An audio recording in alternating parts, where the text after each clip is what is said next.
A gente vai falar sobre a Ponte Preta, né? Associação Atlética Ponte Preta. E por quê? Porque primeiro que a gente tem o quadro sobre futebol, a gente está desenvolvendo a história do futebol paulista, né? Como vocês já devem ter observado. Falamos no primeiro episódio desse quadro lá atrás sobre o futebol paulista em si, futebol profissional paulista. Falamos do Juventus da Moca, da Portuguesa, do Guarani. E se falamos do Guarani, temos que falar da Ponte Preta, né? Sim, sim. Naturalmente. É... Senão o pessoal lá de Campinas ia Fica, tocar fogo na gente. fica a pé da vida.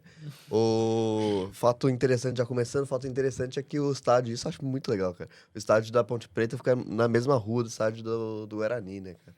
Então é um E, troço muito massa, assim. e um fato bem legal disso é que os dois estádios eles foram construídos pelos torcedores, né? Tiveram Exatamente. a empreitada da mão de obra, que foi tanto a rivalidade, que um foi lá, foi construído primeiro, e aí o Uhum. Moisés Lucarelli e os torcedores foram e falaram, não, eu vou ajudar a construir o estádio do meu time, Sim, e não tem problema. Ah, mas você é torcedor, tem que contratar. Não, o contrato é eu. Eu sim. vou estar aqui com a mão na massa. O cara trabalhava das 9 às 6 e depois ia lá bater uma laje, né?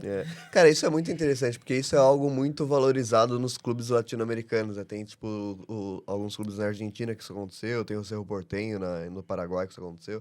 E isso é muito valorizado, mas isso é pouco dito no Brasil, né? E tem clubes como o próprio Guarani e a Ponte Preta que isso aconteceu. E é algo bastante louvável, né? Algo bastante incrível, assim, eu acho.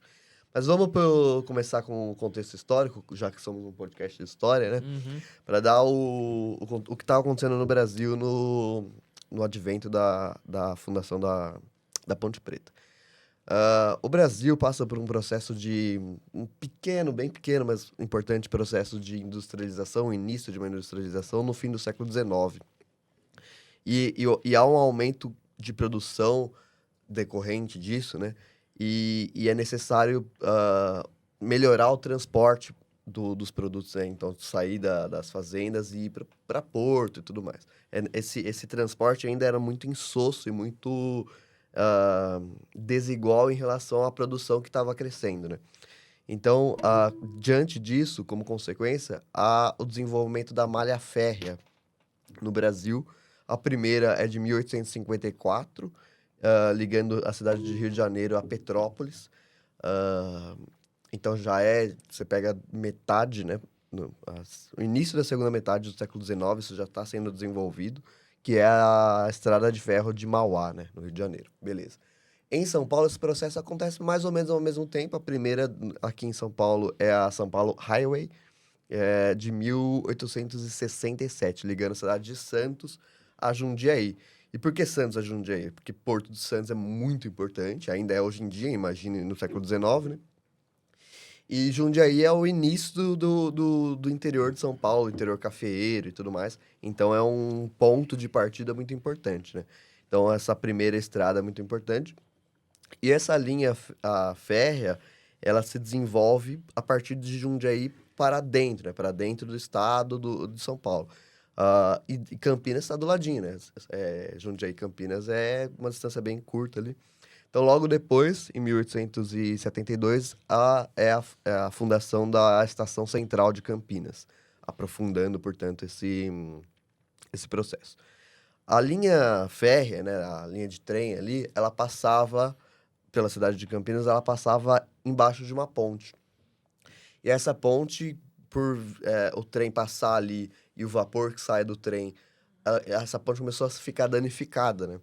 E daí a gerência da cidade ali decidiu cuidar dessa ponte, né? Porque corria risco de deteriorar a ponte e cair.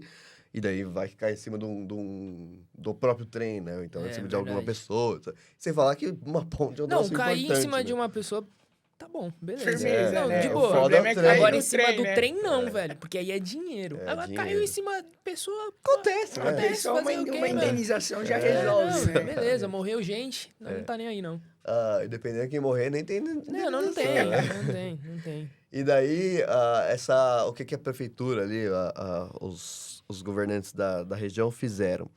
Eles passaram um produto na ponte que evitava com que com esse vapor deteriorasse o concreto ali, né? Como se fosse aquela...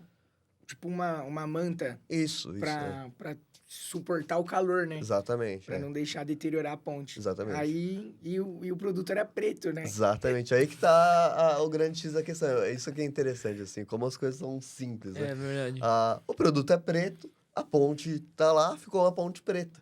E daí, o bairro, todo o processo de industrialização, se você for estudar, ao redor tanto da indústria quanto do que permeia a indústria, por exemplo, a linha férrea, surgem bairros operários. Normal, Sim, né? sim. Que as pessoas vão trabalhar na indústria, vão trabalhar próximos ao caminho, né? O trem pode ser um acesso a isso, e daí vai desenvolvendo bairros operários ao redor disso. E, portanto, ali desenvolveu um bairro operário ao redor dessa parte da linha, obviamente próximo à ponte, que não é Uhum. fazer do nada, né? A ponte, obviamente, é um caminho importante. E daí surge o bairro da Ponte Preta. É. Famoso. Não, e isso é E não o interessante. bairro que é do time da Ponte Preta, o nome do bairro é Ponte Preta.